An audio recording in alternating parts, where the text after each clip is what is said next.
Hello guys, আজকে আমি শাড়ি চুড়ি পরে চলে আসলাম একদম সরিষা খেতে। অনেকদিন ধরে একটা ইচ্ছা ছিল আর সেই ইচ্ছাটা আজ আমার ভাই পূরণ করে দিল। আর এর জন্য তো আমি অনেকটাই খুশি। আমি তো বলবো এমন ভাই যেন সবার ঘরে থাকে, যাতে বোনদের ছোট ছোট সব আবদারগুলো পূরণ করে দিতে পারে। অনেকদিন পরে তোমাদের সাথে আমি ছোট্ট একটা ব্লগ শেয়ার করতে যাচ্ছি। আমি তো বিগত কয়েকটা দিন আমার কোনো ব্লগ আপলোড দেওয়া হয়নি, আর সেটা তো তোমরা যারা আমার রেগুলার ভিডিও দেখো তারা অলরেডি বুঝতে পারছো। ফ্ল্যাশব্যাক। গাইস, তোমরা অনেকেই জানো যে এই শীতের সিজনে সরিষা ফুলের বাহার দেখা যায় গ্রামীণ অঞ্চলে। আর এইটা আমার মাথায় আসার পরে আমি তো আমার ভাইকে অনেক বেশি বিরক্ত করতেছিলাম যে আমিও যাব দেখতে, তুই আমাকে এখনই নিয়ে যাবি। অবশেষে আমার ভাই রাজি হয়েছে, ওর ব্যস্ততার জন্য যেতে পারেনি, সো আজকে ও মূলত আমাদেরকে নিয়ে যাবে। এদিকে আমি তো ভাবতেছি সরিষা খেতে যেহেতু যাব, তাহলে তো অবশ্যই একটা শাড়ি পরতে হবে। আর আমার যেহেতু কোনো শাড়ি নেই, এর জন্য আমি আমার আম্মুর শাড়িগুলো বের করে নিচ্ছি, যাতে করে আমি এগুলো পরে ফটোশুট করতে পারি। শাড়ি চুজ করে নেওয়ার সাথে সাথে আমি তো একদম সাজুগুজু করে রেডি হয়ে নিছি, কারণ আমার সাজতে মূলত অনেকটাই টাইম লাগে। এই জন্য এটা আমি জলদি সেরে নিছি, না হলে আমার ভাই অনেকটাই বকবে আমাকে। আমার আম্মুর শাড়ির কালেকশনের মধ্যে দেখা যায় যে ওইভাবে সরিষা ফুলের কালার কোনো শাড়ি ছিল না, তো আমি এই শাড়িটা বের করে নিচ্ছি। এটা যেহেতু একটু হলুদ কালার ভাইবস আছে আর যেহেতু নীল কালার পাড়গুলো, তো এইটাই মূলত আমার কাছে অনেকটাই ভালো লাগছে। এটা আমি বাছাই করে নিছি। নিমেষের মধ্যেই তো আমার শাড়ি পরা হয়ে গেছে। যদিও আমি প্রপারলি শাড়িটা পরতে পারি না, বাট যতটুকু পারি মানে মানব সমাজে চলে আর কি। আমার শাড়ি পরাটা কেমন হয়েছে এটা কিন্তু তোমরা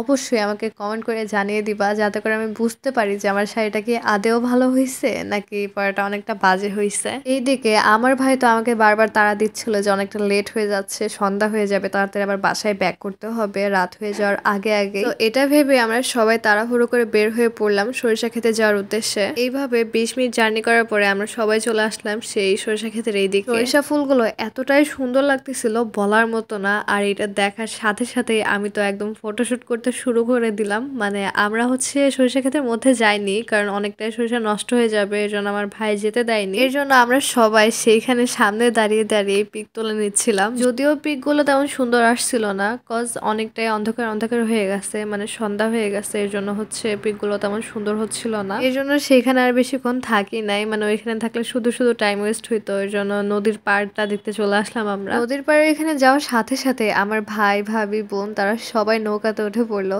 সরি, এটাকে নৌকা বলে না, এটাকে মেবি ট্রলার বলে। যাই হোক, ওরা সেটার উপর উঠে গেল। আর আমি তো দূর থেকেই দেখতেছিলাম, কজ আমি হচ্ছে শাড়ি পরা, আমি যদি শাড়ি পরে উঠতে যেতাম এখানে তাহলে আমি একদম পরে যেতাম। আমি দূর থেকে ওদেরকে ক্যাপচার করতেছিলাম। মানে আজকে আমার দিনটাই অনেকটা বাজে, কারণ সরিষা ক্ষেতের মধ্যেও যেতে পারিনি, ভালো পিকও তুলতে পারিনি। আর আমার ভাই বোন তারা রিল্যাক্সে ঘুরতেছিল এখানে। আমার তো এই জিনিসটা অনেক বেশি আফসোস হচ্ছিল। কিছুক্ষণ পরে ওরা সেখানেও তো ফটোশুট করা শুরু করে দিল, আর এইটা দেখে আমার এতটাই রাগ ধরতেছিল বলার মতো না। এইদিকে আমি তো এগুলা একদমই সহ্য করে নিতে পারতেছিলাম না, কজ ওরা একা একাই অনেকটাই মজা করতেছিল।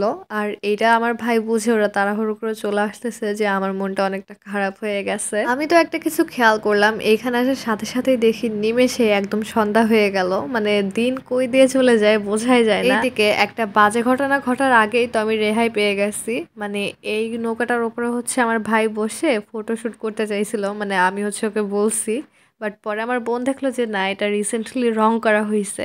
ভাগ্যিস আমি বসি নাই, বসলে আমার শাড়ি একদম যেত আজকে। এরপরে আমরা সবাই চলে আসলাম ঝালমুড়ি খেতে। এখানে এসে দেখি মামার দোকানে অনেক ভিড় ছিল, এর জন্য ভাবলাম যে নিশ্চয়ই এখানে ভালো, এর জন্য সবাই এভাবে ভিড় করে আসছে। এমনিতে আমাদের মেয়েদের চোখের সামনে যদি ভাজা পড়ে একটু চোখে পড়ে, তাহলে তো আমাদের একদম জিভে জল চলে আসে।